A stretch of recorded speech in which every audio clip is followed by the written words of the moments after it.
ત્યારે ચોમાસું ખેંચાવાની સંભાવનાના હિસાબે ઘાસચારો થોડોક મોંઘો થયો છે.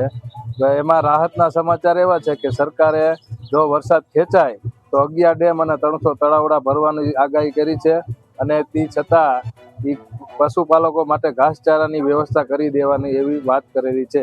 માલધારી નો શું ગુનો? માલધારી તો મરાઈ જાય ત્યારે ભાવ જ કપાય, લોર ન ભાવા દૂરમાં માલધારી રાજ્યમાં હેરાન થાય. માલધારી કઈ મળતું નથી, કઈ વધતું નથી. હા, ખાવાના ઘટે. હા, દૂધના ભાવ નથી. સરકારે બે વર્ષનો નિર્ણય લીધો છે માલધારી કરવાનું. ખરની 2000 રૂપિયા બજાર છે, લીલાની 120 રૂપિયા છે. દૂધનો કઈ ભાવ નથી. અત્યારે કોઈને 15 દિવસનો, કોઈને મહિના દિવસનો મોલ થઈ ગયો છે. હવે જેમાં વરસાદ ખેંચાતો જાય છે એમ તરની અંદર પાણી પણ પૂરા થતા જાય છે.